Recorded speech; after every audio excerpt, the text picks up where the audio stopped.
You're watching Jake's Takes, a video podcast of the Reading Chamber of Commerce.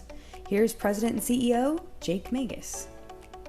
Well, hello, and thank you for joining me for the latest episode of Jake's Takes. This is our video podcast of the Reading Chamber of Commerce, brought to you, as always, by Obsidian IT.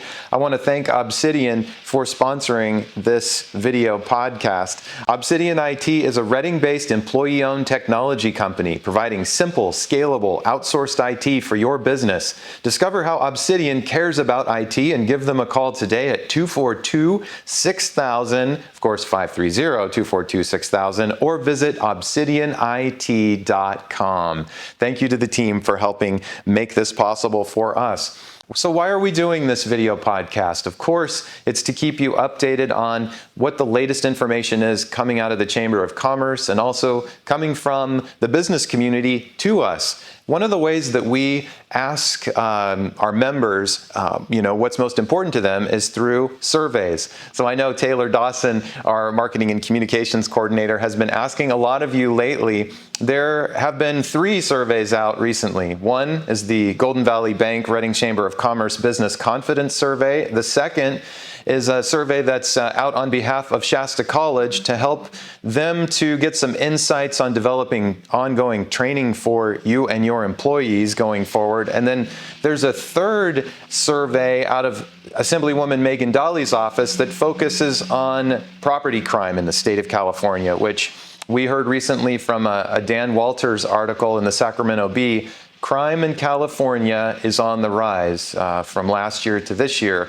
And definitely in our community, there's been, I think, a noticeable uptick. So that's something that our business community is concerned about, and the Chamber, as a result, is also concerned about that as well. There will be more on our response to that in the next episode. But for this episode, I'm going to be focusing on the results of the Business Confidence Survey that, of course, we do in partnership with Golden Valley Bank. This is for Shasta County, and this is hot off the press. We ask you, our local business owners, how in the next 12 months do you expect top-line sales to perform? And I will say that it has been really, pretty encouraging to see that 79% of you say that it's going to remain the same or increase over the next 12 months for top-line sales. On profits, very similar. About 72% of you have said that you expect profits to either stay the same or increase over the next 12 months. And then on the employment side, this is kind of telling. Not a lot is expected to change in terms of employment. And that may make sense based upon what we are feeling on the national level with the Fed continuing to talk about raising interest rates and how that trickles down to business community and the ability to borrow money and so forth. Overall, when we say, do you feel good about the next 12 months? Do you feel bad about it? Are you neutral about the economic conditions in our community and in the country?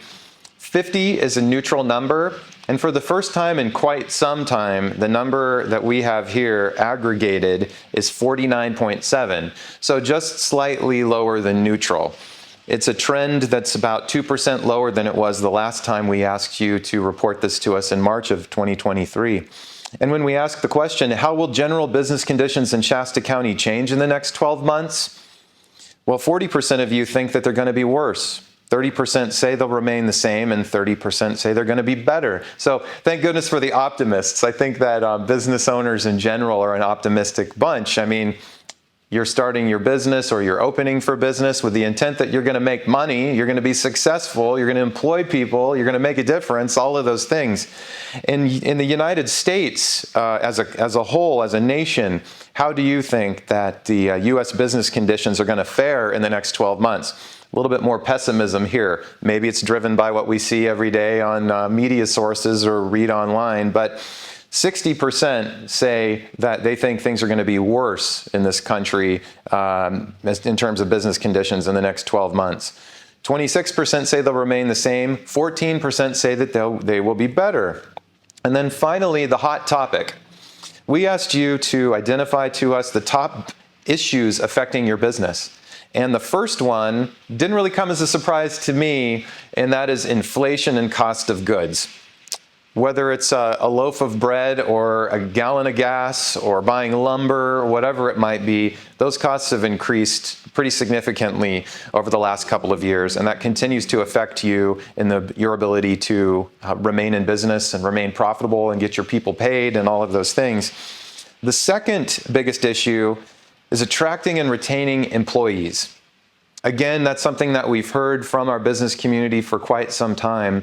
And I think that's going to remain a challenge in spite of any kind of a downturn in the economy, whether that occurs or not. And when I look at the U.S. Chamber of Commerce and what they are telling us, it really hits home in terms of what you're telling us, you're feeling as well, because of this simple fact. If everyone in the United States of America currently unemployed were to be hired right now, there would still be 4 million job openings in this country. So the talent wars are real. We know that partners of ours like the EDC, they're doing their best to try to attract talent to our community, and the Chamber is trying to complement that work with retaining the talent that we have in our community at this time, working with local workforce partners and partners in education. I see industry and education coming closer together day by day. The governor of California, Gavin Newsom, just signed an executive order leveraging billions of dollars in what they call career education work. Again, this is about career readiness, not as much degree completion and getting that diploma, but actually, are you getting the skills to do the job? And that's a big shift, and I think it's one that we've seen across the country. We're seeing that here in California, and we're going to continue to see that here in the North State as well. So my little precursor to you is that in the coming months, you're going to learn about opportunities to engage with the Chamber around many different aspects of workforce development. And I'll share more with you about that in the episodes to come. But for now, I just want to let you know that it's our and my privilege to be your Chamber of Commerce and be your Chamber of Commerce president, being a convener of leaders and influencers, a catalyst for business growth, and a champion for a stronger community. Have a great day.